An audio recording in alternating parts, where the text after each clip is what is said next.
الحمد لله رب العالمين والصلاة والسلام على سيد المرسلين وعلى آله وأصحابه أجمعين أما بعد فأعوذ بالله من الشيطان الرجيم بسم الله الرحمن الرحيم إنما وليكم الله ورسوله والذين آمنوا الذين يقيمون الصلاة ويؤتون الزكاة وهم راكعون صدق الله العظيم إن الله وملائكته يصلون على النبي يا أيها الذين آمنوا صلوا عليه وسلموا تسليما اللهم صل على سيدنا مولانا محمد وعلى آل سيدنا محمد وبارك وسلم صلاة وسلاما عليك يا رسول الله صلى الله تعالى عليه وسلم انشاءاللہ العزیز آج کی تقریب آپ کے دلوں کو تابندہ کر دے گی، آپ کے دلوں میں تازگی بھر دے گی، آپ کے دلوں میں ایک ایمانی پاور اور جذبہ پیدا کر دے گی۔ یہ میرا ایقان ہے، یہ میرا دعویٰ ہے، اور وہ دعویٰ ان کی وجہ سے ہے جن کا ہم صدقہ کھاتے ہیں، ورنہ میرے پاس اپنا کچھ بھی نہیں ہے۔ اس لیے کہ جس ہستی بزرگوار، جس شخصیت کی بارگاہ میں آج کی یہ تقریر ہماری بطور خراج عقیدت ہے، جن کو ہم کہتے ہیں شیر خدا، داماد مصطفیٰ، صاحب ذوالفقار، سیدہ فاطمہ زہرا کے شوہر نامدار، حسنین کریمین کے والد بزرگوار، شیر شمشیر زن، شاہ خیبر سکھ شکن، مولائے کائنات، صرف مولا نہیں، مولائے کائنات حضرت علی کرم اللہ تعالی وجہہ الکریم کی نسبت سے آپ کی بارگاہ میں اگر بات کروں تو سب سے پہلے خطیب اسلام حضرت علامہ مولانا غازی ملت سید محمد ہاشمیہ صاحب کے جو اشعار آپ نے مولا علی کی بارگاہ میں خراج عقیدت کے طور پر لکھے ہیں، ان کے ساتھ میں اپنی تقریر کی شروعات کرتا ہوں۔ اور یہ اشعار محض آپ کی جذباتی کیفیت کا اظہار نہیں ہے۔ ذو غازی ملت نے جو مولا علی کی بارگاہ میں جو اشعار لکھے ہیں، آپ کی جذباتی کیفیت کا اظہار نہیں ہے، بلکہ قرآن و حدیث کی ترجمانی کرتے ہیں۔ یعنی جو آپ نے لکھا ہے، قرآن نے حضرت علی کو ویسا ہی بیان فرمایا ہے، جو آپ نے لکھا ہے حدیث ویسے ہی مولا علی کی فضیلت کو بیان کرتی ہے۔ تو سرکار غازی ملت لکھتے ہیں، خاموش ہے تو دین کی پہچان علی ہے، خاموش ہے تو دین کی پہچان علی ہے، گر بولے تو لگتا ہے قرآن علی ہے، گر بولے تو لگتا ہے قرآن علی ہے۔ قرآن تو دیتا ہے ہمیں دعوت ایمان، قرآن تو دیتا ہے ہمیں دعوت ایمان، ایمان یہ کہتا ہے میری جان علی ہے، ایمان یہ کہتا ہے میری جان علی ہے۔ باغ نبوت کی کلی ہے فاطمہ زہرا، باغ نبوت کی کلی ہے فاطمہ زہرا، حسنین ہے پھول تو گلدان علی ہے، حسنین ہے پھول تو گلدان علی ہے۔ یہ امت سرکار نہ مٹی ہے نہ مٹے گی، یہ امت سرکار نہ مٹی ہے نہ مٹے گی، اس آخری امت کے نگہبان علی ہے، اس آخری امت کے نگہبان علی ہے۔ خیبر کا قلعہ آج بھی دیتا ہے گواہی، خیبر کا قلعہ آج بھی دیتا ہے گواہی، کچھ شک نہیں کہ قوت یزدہ علی ہے، کچھ شک نہیں کہ قوت یزدہ علی ہے۔ کہو ہر ایک یزیدی سے ہاشمی کھل کر، جب ہم مولا علی کی بارگاہ میں خراج عقیدت پیش کرتے ہیں تو سرکار غازی ملت کہتے ہیں کہو ہر ایک یزیدی سے ہاشمی کھل کر، ایمان علی ہے میرا اسلام علی ہے، ایمان علی ہے میرا اسلام علی ہے۔ وہ اس لیے کہ علی کے ذکر سے دلوں کو چین ملتا ہے، علی کے ذکر سے سکون قلب ملتا ہے، اور علی کا نام لینے سے یزیدی کانپ جاتا ہے، علی کا نام لینے سے یزیدی بھاگ جاتا ہے۔ تو آپ کہتے ہیں کہو ہر ایک یزیدی سے ہاشمی کھل کر، اسلام علی ہے میرا ایمان علی ہے۔ بارگاہ رسالت و علی رسالت میں ایک بار اور ہدیہ درود پیش فرمائے۔ اللہم صلی علی سیدنا مولانا محمد وعلی آل سیدنا محمد وبارک وسلم۔ صلاۃ و سلام علیک یا رسول اللہ صلی اللہ تعالی علیہ وسلم۔ مولا علی کی بارگاہ میں پہلے میں اپنے انداز میں احادیث کی روشنی میں خراج عقیدت کو پیش کروں گا، پھر جو آپ چاہتے ہیں واقعات وغیرہ جس کا آپ کو شوق ہوتا ہے انشاءاللہ اس انداز میں بھی خراج عقیدت پیش کریں گے۔ بے شمار احادیثیں ہیں جو مولا علی کی فضیلت کو بیان کرتے ہیں، اور اگر ہم افضلیت وغیرہ کی بات کریں تو ہم کہتے ہیں سارے صحابہ میں بلکہ افضل البشر بعد الانبیاء بالتحقیق یہ ابو بکر صدیق ہے، لیکن اگر سب سے زیادہ محبوب ہونے کی بات کی جائے تو مولا کائنات حضرت علی ہے۔ حضور کو سب سے زیادہ اگر کوئی محبوب تھا تو وہ حضرت علی تھے۔ اور احمد یار خان نعیمی صاحب یہ ایسے لکھنے والے حضرات تھے جن کی قلم میں ہمیشہ محبت، یعنی محبت سے ایسا لکھتے تھے تو ان کے جملوں میں ایسا وزن ہوتا تھا۔ تو آپ لکھتے ہیں حضرت علی آپ کو حیدر کرار بھی کہا جاتا ہے۔ حیدر کرار یعنی فاطمہ بنت اسد، آپ کی والدہ کا نام فاطمہ، آپ کے نانا کا نام اسد، اسد کا مطلب بھی شیر ہوتا ہے، حیدر کا مطلب بھی شیر ہوتا ہے۔ تو آپ کی والدہ نے نانا کے نام پر حیدر، آپ کو حیدر کرار کہا جاتا ہے، یعنی پلٹ پلٹ کر حملہ کرنے والے۔ اور احمد یار خان نعیمی، جیسا کہ میں نے کل ایک جملہ کہا تھا، احمد یار خان نعیمی کہتے ہیں کچھ جملوں میں آپ نے بہت کچھ کہہ دیا کہ نبی کی نسل کی اصل یہ مولا علی ہے، یہاں تک کہ نبی نے غسل ولادت علی کو دیا اور علی نے غسل وفات نبی کو دیا۔ تو نبی کی نسل کی اصل، ہمارے سید اعزاز بابا صاحب کہتے ہیں کہ یہ جملہ مجھے بڑا پسند آیا، اسی سے اپنی گفتگو کو شروع کرتا ہوں۔ نبی کی نسل کی اصل کون ہے؟ علی ہے، نبی کی نسل کی اصل۔ اور یہ محض لفاظی نہیں ہے، اللہ کے رسول صلی اللہ علیہ وسلم فرماتے، حضرت جابر سے روایت ہے، اللہ کے رسول فرماتے ہیں ان اللہ جعل ذریت کل نبی فی صلبہ وان اللہ جعل ذریتی فی صلب علی ابن ابی طالب۔ بے شک اللہ تعالی نے سارے نبی کی ذریت کو ان کی صلب سے نکالا، ان کی پشت سے نکالا۔ ان اللہ تعالی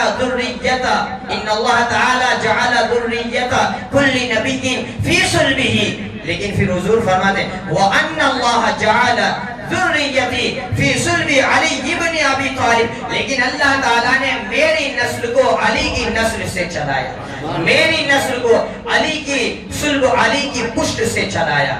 تو نبی کی نسل کی اصل بھی مولا علی ہے۔ آپ دیکھ لیں سلسلہ چلتا ہے بیٹے سے، سلسلہ چلتا ہے لڑکے سے، لیکن یہ سیدہ فاطمہ زہرا رضی اللہ تعالی عنہ حضور کی ایسی شہزادی ہے کہ حضرت علی کے ذریعے حضور کا سلسلہ نسب، آپ کی نسل چلی ہے۔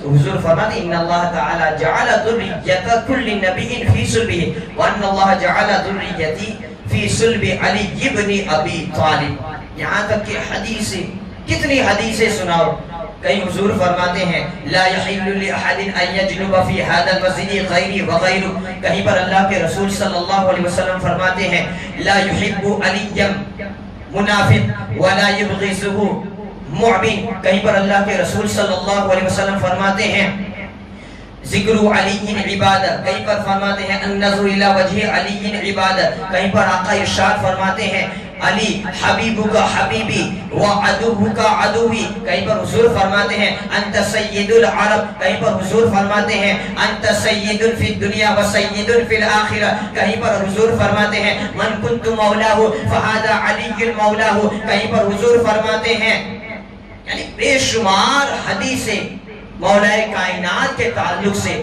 بلکہ ہم تو مطالعہ کرتے ہیں ایسا لگتا ہے روئے زمین کی مولا علی ایک ایسی ہستی ہے جن کے تعلق سے شاید ہی حضور نے ان کے علاوہ کسی اور کے بارے میں اتنی فضیلت کو بیان کیا ہوگا۔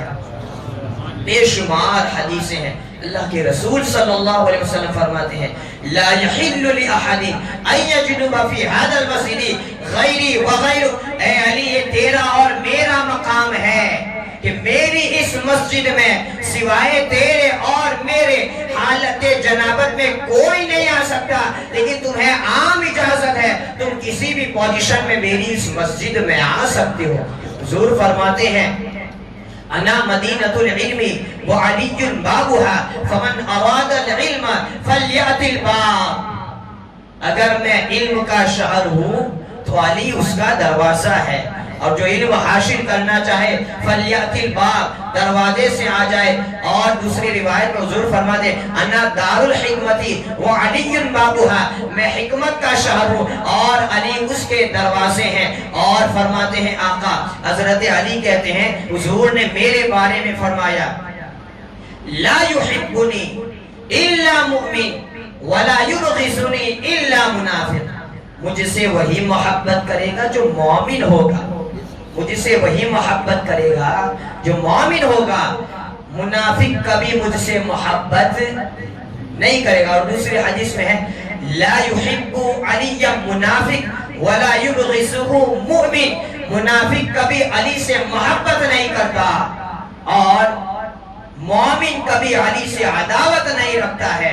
بلکہ صحابہ تو کہتے ہیں کنا لنعرف المنافقین ببغضهم علی ابن ابی طالب، بلکہ ہم منافقوں کو علی کے ذکر سے پہچان لیتے تھے، ہم ذکر کرتے تھے، علی کو یاد کرتے تھے، علی کا نام لیتے تھے، علی کا نام لینے سے جس کا چہرہ مرجھا جاتا تھا ان کو پہچان جاتے ہیں یہ منافق ہے، اور ذکر علی سے جس کا چہرہ کھل اٹھتا تھا سمجھ جاتے ہیں یہ مومن ہے۔ اور آج بھی قیامت تک یہ دستور باقی رہے گا، کسی منافق کو پہچاننا ہو قرآن کی آیت حدیث سے کچھ بیان کرنے کی ضرورت نہیں ہے، اگر منافق ہوگا علی کے ذکر سے اس کا چہرہ، اس کے چہرے کی رنگت و روشنی اور تابندگی میں کمی آ جائے گی، لیکن جو مومن ہوگا محبت رسول کا دعوے دار ہوگا علی کے ذکر سے اس کا چہرہ کھل اٹھے گا۔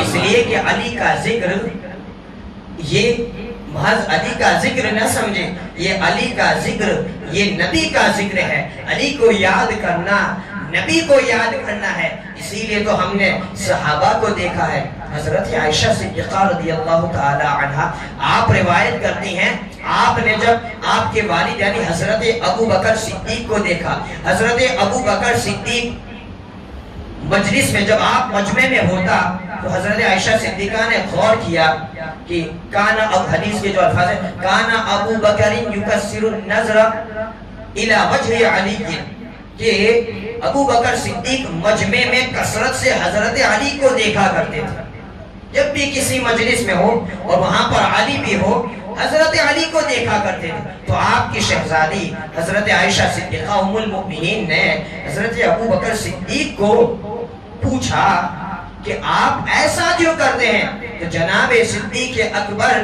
جواب دیتے ہیں سمعت النبی صلی اللہ علیہ وسلم، میں نے اللہ کے رسول صلی اللہ علیہ وسلم کو فرماتے ہوئے سنا ہے النظر الی وجہ علی عبادہ، علی کے چہرے کو دیکھنا عبادت ہے۔ خواجہ اجمیری کہتے ہیں کعبے کو دیکھنا عبادت، یہ تو بات تسلیم ہے، کعبے کو دیکھنا عبادت ہے۔ اسی طریقے سے قرآن کو دیکھنا عبادت ہے، لیکن قربان جاؤ علی آپ کے چہرے پر اللہ تعالیٰ نے کیسا چہرہ بنایا ہوگا۔ حدیث میں ہے النظر الی وجہ علی عبادہ، علی کو دیکھنا بھی عبادت ہے۔ اور آپ کے لیے کیا بشارت ہے، ہم اب تو مولا علی کو دیکھ نہیں سکتے ہیں، لیکن جناب عائشہ صدیقہ فرماتی ہیں میں نے یہ بھی سنا ہے ذکرو علی ان عبادت، علی کا ذکر کرنا بھی عبادت ہے۔ تو ہم محض یہاں پر ذکر علی نہیں کرتے ہیں، علی کو یاد نہیں کرتے ہیں، ہم آج خدا کی عبادت کے لیے جمع ہوئے ہیں، اس لیے کہ علی کا ذکر کرنا بھی عبادت ہے۔ حضور فرماتے حبیبو کا حبیبی، علی جو تیرا دوست وہ میرا دوست، عدو کا عدوی جو تیرا دشمن وہ میرا دشمن، محب کا محبی جو تجھ سے پیار کرے وہ مجھ سے پیار کرتا ہے، اور مبغض کا مبغضی جو تجھ سے عداوت رکھے وہ مجھ سے عداوت رکھتا ہے۔ بلکہ ایک بار تو اللہ کے رسول صلی اللہ علیہ وسلم نے مولا کائنات کی شان میں اس انداز میں آپ کی شان کو بیان کیا جو قیامت تک یاد رکھتے ہیں ہم، اور اسی پر عمل بھی کرتے ہیں، اور علی کو اسی مقام سے ہم جانتے بھی ہیں، جیسا کہ روایتیں مختلف ہے، اور اسی نسبت سے کچھ لوگ غلط فہمی کے بھی شکار ہے۔ بہرحال ہم اہل سنت و جماعت ہیں، ہمارے ایمان و عقیدے کی بات کریں گے، روایتیں مختلف ہے، لیکن ایک روایت کو پڑھ کر میں اس کا خلاصہ سنا دیتا ہوں۔ عن زید بن ارقم رضی اللہ تعالی عنہ قال النبی صلی اللہ تعالی علیہ وسلم من كنت مولاه فعلي مولاه اللهم والي من والاه وعادي من عاده اللهم انصر من نصره واعن من اعانه۔ حضور نے غدیر خم کے موقع پر، غدیر خم یہ مکہ اور مدینہ کے درمیان ایک جگہ ہے، غدیر کا مطلب بڑا تالاب، اور خم یعنی اس جگہ کا نام تھا غدیر خم۔ وہاں پر آقا نے حجۃ الوداع کے موقع پر، یعنی حضور کی جو آخری حج تھی، اور آپ حج کی تکمیل کے بعد جب آپ لوٹ رہے تھے تو مکہ اور مدینہ کے درمیان میں آپ نے وہاں پر خطبہ ارشاد فرمایا، یہاں تک کہ آپ نے مولا کائنات کے ہاتھ کو اپنے ہاتھ میں لے کر اس طریقے سے بلند کرتے ہوئے کہا من کنت مولاہ فہذا علی مولاہ، میں جس کا مولا علی بھی اس کے مولا، اللہم والی من والاہ، اے اللہ، اور خدا کی بارگاہ میں حضور اے اللہ تو اس سے محبت فرما جو علی سے محبت فرماتا ہے، جو علی سے محبت کرتا ہے، وعادی من عادہ، اے اللہ تو اس سے نفرت کر جو علی سے نفرت کرتا ہے، اللہم انصر من نصرہ، جو علی کی مدد کرتا ہے، باری تعالیٰ تو بھی اس کی مدد کر، وَأَعِن من أَعَانَهُ، جو علی کی اعانت میں آگے آتا ہے، باری تعالیٰ تو بھی اس کی اعانت فرما۔ تو چونکہ یہ مولا کائنات کی بارگاہ میں یہ حدیث آپ کی عظمت کو اس قدر بیان کرتی ہے، اس لیے آپ نے دیکھا ہوگا کچھ خیروں کی مسجدیں جو ہوتی ہیں وہاں پر ایسا نشان ہوتا ہے اس طریقے کا، وہ اسی حدیث کی نسبت سے، اسی طریقے سے عید غدیر چلتے ہیں، عید غدیر عید غدیر، ارے مولا علی کے لیے کوئی خاص دن نہیں ہے۔ تو چونکہ یہ بیان حضور نے اس غدیر خم، اس جگہ پر آپ نے یہ جملہ یہ کلمات کہے تھے، اس لیے انہوں نے بطور عید اس کو بنا لیا۔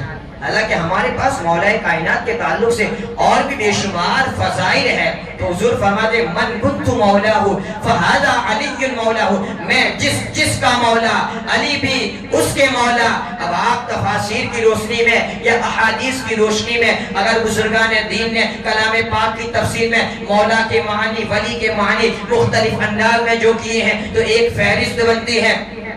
مولا کا مطلب کیا ہوتا ہے؟ مولا کا مطلب مددگار ہوتا ہے، مولا کا مطلب آقا ہوتا ہے، مولا کا مطلب ساتھی ہوتا ہے، مولا کا مطلب رفیق ہوتا ہے، مولا کا مطلب ناصر ہوتا ہے، مولا کا مطلب مدد کرنے والا ہوتا ہے، مولا کا معنی اسی طریقے سے حامی ہوتا ہے، مولا کا معنی مالک ہوتا ہے، مولا کے بے شمار معانی ہوتے ہیں۔ اب حضور فرماتے ہیں من کنت مولاہ فہذا علی مولاہ، میں جس کا مولا علی بھی اس کے مولا۔ اسی طریقے سے مولا کا ایک معنی دوست ہوتا ہے، مولا کا ایک معنی پیارا ہوتا ہے، مولا کا ایک معنی محبوب ہوتا ہے۔ تو جب ہم اس طریقے سے الگ الگ معانی کو لیتے ہیں اور حضور کا ارشاد میں جس کا مولا علی بھی اس کے مولا، اگر صرف ایک معنی کو لے لیا جائے مولا کا ایک معنی یعنی محبوب، پیارا دوست۔ حضور فرماتے ہیں میں جس کا محبوب ہوں علی بھی اس کا محبوب ہے۔ اگر اسی کی ہم تفسیر کریں تو بات کتنی بڑھ جاتی ہے، بات کتنی طویل ہو جاتی ہے۔ اب حضور کس کے محبوب ہے؟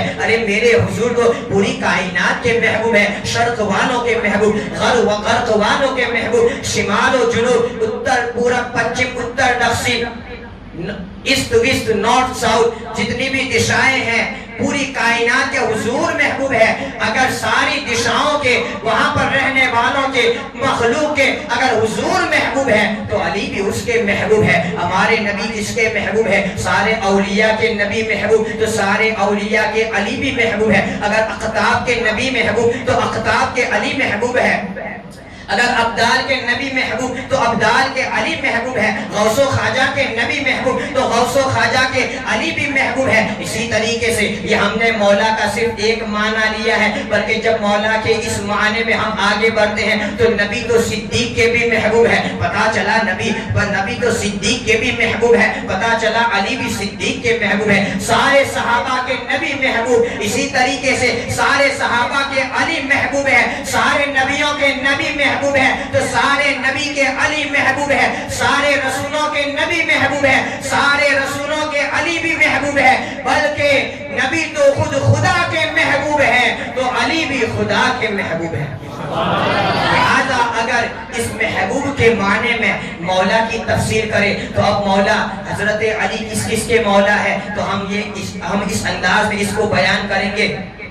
مولا حضرت علی، شرق والوں کے مولا حضرت علی، غرب والوں کے مولا حضرت علی، شمال والوں کے مولا حضرت علی، غروب والوں کے مولا حضرت علی، سارے ولیوں کے مولا حضرت علی، سارے ابدالوں کے مولا، سارے اغواس کے مولا، سارے اختاب کے مولا، بلکہ جو مرتبہ صدیقیت پر فائز ہے حضرت علی ان سب کے مولا ہے۔ اسی طریقے سے سارے شہداء کے حضرت علی مولا ہے، اسی طریقے سے سارے صحابہ کے حضرت علی مولا ہے، سارے نبیوں کے حضرت علی مولا ہے، سارے رسولوں کے حضرت علی مولا ہے، بلکہ حضرت علی خود خدا کے بھی مولا ہے۔ اسی لیے ہم آپ کو محض مولا نہیں کہتے بلکہ آپ کو مولائے کائنات کہتے ہیں، کیونکہ ہمارے نبی پوری کائنات کے آقا تو علی بھی پوری کائنات کے آقا، مولائے کائنات حضرت علی کرم اللہ تعالی وجہہ الکریم۔ حضور فرماتے ہیں من کنت مولاہ فہذا علی مولاہ۔ اسی طریقے سے اللہ کے رسول صلی اللہ علیہ وسلم اگر واقعات کی طرف آئے، حدیثیں تو میں نے بہت سی سنا دی ورنہ پھر آپ بور ہو جائیں گے۔ آج بھی سرکار غازی ملت کہتے ہیں کہ خیبر کا قلعہ آج بھی دیتا ہے گواہی، خیبر کا قلعہ آج بھی دیتا ہے گواہی، کچھ شک نہیں کہ قوت یزدہ علی ہے۔ اور واقعی میں حضرت علی کو خیبر شکن کہا جاتا ہے، اور خیبر شکن شکستن مصدر فارسی میں جس کا مطلب ہوتا ہے توڑنا، اس سے آتا ہے خیبر شکن اس میں فاعل سماعی، یعنی خیبر کے قلعے کو توڑنے والے، شکست دینے والے، اور وہ خیبر شکن اور وہ لڑائی اور اس کی فتح یابی کی وجہ سے، اور حضرت علی نے ان یہودیوں کو ایسی شکست دی ہے کہ آج بھی وہ خیبر کا قلعہ اس کی شہادت دے رہا ہے، گواہی دے رہا ہے، اور آج بھی یہاں تک 1400 سال 1300 سال گزرنے کے باوجود آج بھی یہودی اس جنگ کو بھول نہیں پائے ہیں اور آج بھی اس کا بدلہ لینے کے تت پر ہے۔ یہاں تک کہ اگر آپ کو پتا ہوگا نیوزی لینڈ میں وہ مسجد میں نمازیوں کو شہید کیا گیا، اس میں حلدروا کے ایک مولانا صاحب بھی تھے آپ، تو اس کے بعد جو وہ رائفل جو ریوالور جو بھی تھی اس پر بھی لکھا ہوا تھا خیبر، یعنی یہ یہودی آج بھی اس شکست کو بھولا نہیں پائے ہیں اور بدلہ لینے کے تت پر ہے۔ اس پر جب ریسرچ کیا گیا تو اس پر کچھ ایسے ورڈ اور کچھ ایسے نمبر لکھے ہوئے تھے جو خیبر کی جنگ کی طرف اشارہ کرتے تھے، تو اس لیے حضور غازی ملت و خیبر شکست، حضرت علی نے ان یہودیوں کو ایسی شکست دی ہے حالانکہ اسلام کی جنگیں، چاہے وہ جنگ احد ہو، چاہے وہ اسی طریقے سے جنگ بدر ہو یا پھر دیگر جنگیں ہو، لیکن خیبر کی جنگ ایک ایسی جنگ ہے کہ یہودی آج تک اس کو بھول نہیں پائے ہیں۔ اور کیسے بھولیں گے؟ اس لیے کہ اللہ کے رسول صلی اللہ علیہ وسلم نے خیبر کے قلعے کو فتح کرنے کے لیے حضرت ابو بکر صدیق رضی اللہ تعالی عنہ کی قیادت میں جب آپ کو لشکر بھیجا، حضرت ابو بکر صدیق واپس آ گئے، حضرت عمر کی قیادت میں لشکر بھیجا، حضرت عمر واپس آ گئے، یہاں تک کہ پھر اللہ کے رسول صلی اللہ علیہ وسلم نے مجمع میں یہ ارشاد فرمایا، کل میں اس شخص کو بھیجوں گا جس پر اللہ تبارک و تعالی جس کے ہاتھ پر فتح عطا فرمائے گا، اور وہ اللہ اور اس کے رسول سے دوستی رکھتا ہے، اللہ اور اس کے رسول کو دوست رکھتا ہے، اور اللہ اور اس کا رسول اس بندے کو دوست رکھتا ہے۔ جب سارے صحابہ نے حضور کی زبان مبارک سے یہ کلمات سنے اور یہ مسئلہ سنا، تو دوسرے دن سارے صحابہ پوری رات اسی فکر اور اسی خوشی کے انداز میں کہ ممکن ہے کہ حضور نے یہ کلمات ہمارے لیے کہے ہو، ممکن ہے کہ حضور نے یہ جملہ ہمارے لیے ارشاد فرمایا ہو، تو صبح کے انتظار میں صحابہ اسی طریقے سے بیداری کے ساتھ رات کو ختم کرنے کے بعد پھر سے حضور کی بارگاہ میں آ گئے، تاکہ حضور کی بارگاہ سے جو کل کی بات تھی کہ یہ وہ بندہ ہوگا جو اللہ اور اس کے رسول کو دوست رکھتا ہوگا، اور اللہ اور اس کے رسول اس کو دوست رکھیں گے، اگر یہ مژدہ ہمیں مل جائے، اگر یہ بشارت ہمیں مل جائے تو کیا ہی مقدر ہو جائے۔ تو سارے صحابہ اسی انداز میں اور اسی گمان میں کہ شاید یہ ہمارے لیے ہو، لیکن جب اللہ کے رسول صلی اللہ علیہ وسلم نے مجمع میں نظر دوڑائی تو حضرت علی نہیں تھے۔ آپ نے پوچھا، این علی ابن ابی طالب، علی ابن طالب کہاں ہیں؟ صحابہ نے جواب دیا کہ وہ آشوب چشم میں مبتلا ہے، یعنی ان کی آنکھوں میں تکلیف ہے، درد ہے، اس لیے یا رسول اللہ صلی اللہ علیہ وسلم آپ حضرت علی آئے نہیں ہیں۔ حضور نے کہا علی کو بلایا جائے، حضور کے کہنے پر مولا کائنات کو بلایا گیا، اور پھر اللہ کے رسول صلی اللہ علیہ وسلم نے حضرت علی کی آنکھوں میں درد تھا، آپ نے اپنا لعاب دہن، آپ کا تھوک مبارک اپنی انگلیوں سے حضرت علی کی آنکھوں میں ڈال دیا، چپڑ دیا، وہ لعاب مصطفیٰ تھا۔ لوگ کہتے ہیں ہم نبی کی طرح ہیں، ارے نادان، نبی کی طرح ہونا تو بہت دور کی بات ہے۔ نبی کا تھوک مبارک، یعنی کسی بھی اینگل سے ہم ان کو کوئی بھی ان کا موازنہ کر ہی نہیں سکتے ہیں، لیکن یہ نادان نبی کو اپنی طرح کہتے ہیں۔ ارے تو جس گلاس میں تھوک دے، تیری بیوی وہ پانی نہ پیے، تیری بیوی وہ پانی نہ پیے، میرے نبی وہ ہے، بلکہ نبی کے نواسے حضرت امام حسن علیہ السلام اگر جس کنویں میں تھوک دے، اللہ تعالیٰ اس سوکھے کنویں کو پھر سے ہرا بھرا فرما دے، اور نبی اگر کسی کھاری کنویں میں تھوک دے تو وہ پانی میٹھا ہو جائے، اور بیوقوف تو تھوکے، تیری بیوی نہ پیے، تیرے بچے نہ پیے، اور کہتا ہے ہم نبی کی طرح۔ تو یہ ہے نبی کا لعاب دہن، اگر علی کی آنکھ میں چلا جائے، علی کا درد دور ہو جائے۔ نبی کا لعاب دہن اگر کنویں کے پانی میں گر جائے تو وہ پانی میٹھا ہو جائے۔ علی نبی کا لعاب دہن اگر کسی صحابی کی پنڈلی پر یا کسی صحابی کے زخم پر ڈال دیا جائے، لگا دیا جائے تو وہ زخم دور ہو جائے۔ تو حضرت علی کی آنکھوں کا جو درد تھا وہ درد غائب ہو گیا۔ پھر اللہ کے رسول صلی اللہ علیہ وسلم نے حضرت علی کی قیادت میں وہ لشکر کو بھیجا، یہاں تک کہ جیسے ہی آپ خیبر کے قلعے کے قریب پہنچے اور اس قلعے پر سے ایک شخص نے دیکھا، اور جب حضرت علی کا تعارف اس نے کرا، حضرت علی کے اوصاف کے بارے میں پوچھا کہ تم کون ہو؟ حضرت علی نے للکارتے ہوئے کہا انا علی ابن ابی طالب، میں طالب کا بیٹا، میں ابو طالب کا بیٹا علی ہوں۔ یہاں تک کہ جب دیگر اوصاف آپ نے بیان کیے، وہ قلعے پر بیٹھا ہوا، اس پر چڑھا ہوا شخص یہ کہتا ہے کہ آج ہماری شکست نشچت ہے، آج ہمیں مغلوب ہونا ہے، اس لیے کہ میں نے اسی جیسے بندے کے اوصاف کو توریت میں پڑھا تھا۔ آج خیبر کے خیبر کی شکست سے ہمیں کوئی نہیں بچائے گا. یہاں تک کہ اسی طریقے سے دوسرا شخص آیا, حضرت علی کے تعلق سے پوچھا. حضرت علی کہتے ہیں انا الذی سمتنی امی حیدر, میں وہ ہوں جس کی ماں نے اس کا نام حیدر رکھا ہے. اور اس طریقے سے خیبر کے قلعے کو آپ اکھاڑ پھینکتے ہیں. وہ خیبر کا قلعہ حضرت جابر روایت کرتے ہیں کہ جب حضرت جناب علی کو مولا کائنات کو ہم نے دیکھا کہ آپ نے خیبر کے قلعے کو اکھاڑ پھینکا, یہاں تک کہ اسی خیبر کے قلعے کو آپ نے اپنی پشت پر ڈال لیا, اور ہم حضرت علی کی پشت پر, جو خیبر کا قلعہ آپ کی پشت پر تھا, حضرت علی کی پشت پر جو خیبر کا قلعہ تھا, اس پر سوار ہو کر ہم قلعے کے اندر داخل ہو گئے. اور اس کے بعد جب اس کو ہٹانا چاہا, ہلانا چاہا, 40 مرد ہوئے, اس کے باوجود ہم ہلا نہیں پائے. اور ابن عساکر کی روایت ہے, قربان جاؤ علی کی شجاعت پر, قربان جاؤ علی کی بہادری پر. علی جیسا کوئی بہادر نہیں, علی جیسا کوئی دلیر نہیں, علی جیسا کوئی مرد نہیں. شاہ مردہ, شیر یزدہ, قوت پروردگار, لا فتح الا علی, لا سیف الا ذوالفقار. یہ ایسے کلمات ہیں کہ ایک جنگ کے موقع پر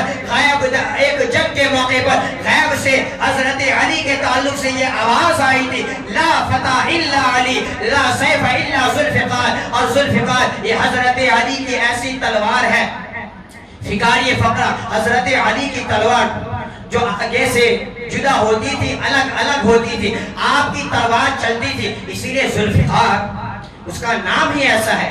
ایک ہی وار میں کئی ٹکڑے ہو جاتے تھے. یہ کوئی معمولی تلوار نہیں ہوتی تھی, ہر ایک کے بس میں اٹھانا نہیں ہوتی تھی. تو شاہ مردہ, شیر یزدہ, قوت پروردگار, لا فتح الا علی, لا سیف الا ذوالفقار.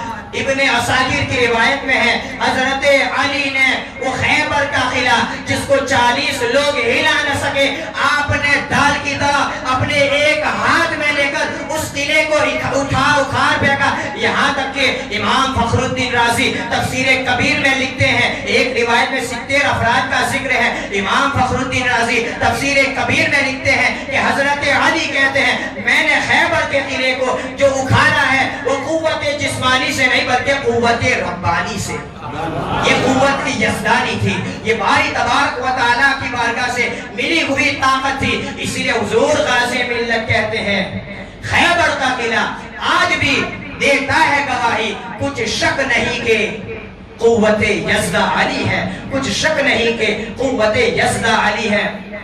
اور ہم تو کچھ اور ہی دیکھ رہے ہیں.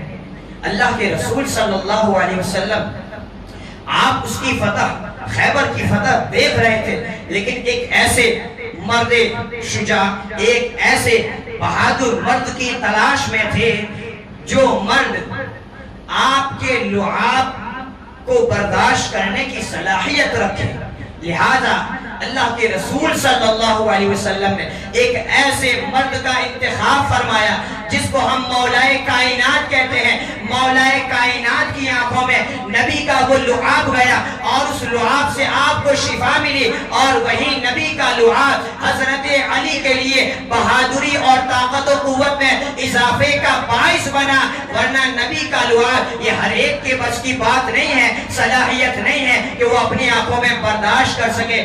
اس طریقے سے اللہ کے رسول صلی اللہ علیہ وسلم کے لعاب دہن کی برکت سے حضرت علی نے خیبر کے قلعے کو اس طریقے سے فتح کر لیا. امام اہل سنت کہتے ہیں شیر شمشیر زن شاہ خیبر شکن پر دوے شان قدرت پہ لاکھوں سلام. شیر شمشیر زن شاہ خیبر شکن پر دوے شان قدرت پہ لاکھوں سلام. آؤ علی کی بارگاہ میں علی تمہیں دین سکھاتے ہیں, آؤ علی کی بارگاہ میں علی تمہیں ایمان بتاتے ہیں, آؤ علی کی بارگاہ میں علی تمہیں قرآن سمجھائیں گے, آؤ علی کی بارگاہ میں تمہیں اسلام سمجھائیں گے. کیا ہے اسلام, کیا ہے قرآن, کیا ہے دین. اسی طریقے سے کا ایک واقعہ کہ جناب علی, حضرت علی کرم اللہ تعالی وجہہ الکریم کی گود میں آپ کی ران پر ظہر کی نماز کے بعد اللہ کے رسول صلی اللہ علیہ وسلم آرام فرما رہے تھے. واقعہ مختصر ہے لیکن اس واقعے سے ہمیں کتنی چیزیں سیکھنے کو ملتی. اللہ کے رسول صلی اللہ علیہ وسلم آرام فرما رہے تھے. آرام فرماتے فرماتے یہاں تک کہ عصر کی نماز کا وقت آ گیا. عصر کی نماز کا وقت آنے کے بعد عصر کی نماز کا وقت گزرنے لگا. یہاں تک کہ ایک طرف عصر کی نماز کا جو وقت گزر رہا ہے نماز نہیں ہو رہی ہے, حضرت علی کو اس کا غم ہے. تو دوسری جانب راحت مصطفیٰ بھی, راحت مصطفیٰ کی طرف آپ کی نظر ہے کہ اگر نماز پڑھنے جاتا ہوں تو مصطفیٰ کی راحت میں خلل آتا ہے, اور اگر مصطفیٰ کی راحت کو دیکھتا ہوں تو میری نماز چلی جاتی ہے. تو اسی طریقے سے حضرت علی اسی شش و پنج کی عالم میں ایک مومن کا جو دل ہوتا ہے نماز ضائع ہونے, نماز چھوٹنے کا جو غم ہوتا ہے, آپ کے قلبی احساسات آنکھوں کے آنسو میں تبدیل ہو کر حضرت علی کی آنکھ سے ایک ایسا آنسو ٹپکا جو اللہ کے رسول صلی اللہ علیہ وسلم کے رخسار مبارک پر گرا. قربان جاؤ, وہ حضرت علی کی آنکھ کا آنسو ہے جس کو رخسار مصطفیٰ کا بوسہ دینا نصیب ہوا. وہ حضرت علی کی آنکھ کا آنسو ہے جس نے رخسار مصطفیٰ کا بوسہ لیا ہے. اللہ کے رسول صلی اللہ علیہ وسلم بیدار ہوتے ہیں. اے علی کیا ہوا؟ آپ کہتے ہیں یا رسول اللہ صلی اللہ علیہ وسلم سورج ڈوب گیا ہے, میری نماز قضا ہو گئی ہے. اور ادھر اس یہاں پر یہ بھی آپ سمجھ لیں, اگر حضرت علی چاہتے تو آقا کو بیدار کر سکتے تھے, حضرت علی چاہتے تو آقا کو جگا سکتے تھے, اس میں کیا ہوتا, یا پھر آپ کے سر مبارک کو آپ ہٹا بھی سکتے تھے. لیکن علی جانتے ہیں نماز پڑھنا ایک عمل ہے اور راحت مصطفیٰ ایمان ہے. عمل ضائع ہو سکتا ہے لیکن اگر ایمان چلا گیا تو عمل کس کام کا رہے گا. علی نے عمل کو چھوڑ دیا, محبت کو چھوڑنا گوارا نہیں کیا. آج کی یہ جو لے باغو جو کہتے ہیں ارے عمل عمل, ارے تیرا عمل اسی وقت کام آئے گا جب تیرا ایمان سلامت رہے گا. اب ایمان ہی سلامت نہیں تو عمل کس کام کا ہے. بہرحال اللہ کے رسول صلی اللہ علیہ وسلم نے ایک علی کے لیے, ایک علی کی ایک نماز کے لیے سورت کو پلٹایا. چاہتے تو یہ کہہ سکتے علی عصر کی نماز گئی ہے, جاؤ قضا کر لو, دوبارہ ایسی غلطی مت کرنا. کتنی معمولی بات, دوبارہ پڑھ لو اور ایسی غلطی کبھی مت کرنا. اگر حضور نے یہ کہا ہوتا تو میں اپنی پوری زندگی عمل کی تقریریں کرتے ہوئے عمل کی طرف آپ کو ترغیب دلاتا جہاں جہاں بھی جاتا. لیکن آقا نے یہ نہیں کہا. علی کی ایک نماز کی وجہ سے آپ نے خدا کی بارگاہ میں کہا باری تعالیٰ سورج کو لوٹا دے. فطلعت الشمس, سورج لوٹ آیا. پھر سے سورج جو غروب ہوا, سورج جو ڈوبا ہوا سورج واپس آتا ہے. حضرت علی اپنی عصر کی نماز کو پڑھتے, صرف علی نے پڑھا. علی کے علاوہ اگر کوئی اور صحابی نماز پڑھتے عصر کی تو ہم یہ کہہ سکتے تھے کہ یہ عصر کی وہ نماز نہیں ہے جو علی کی چھوٹی ہے. یہ تو سورج پھر سے واپس آیا اور دوسری عصر ہے. لیکن کسی نے بھی عصر کی نماز نہیں پڑھی سوائے علی کے. تو ایک علی کی عصر کی نماز کے لیے حضور نے اتنا بڑا معجزہ سورج کو واپس لوٹایا.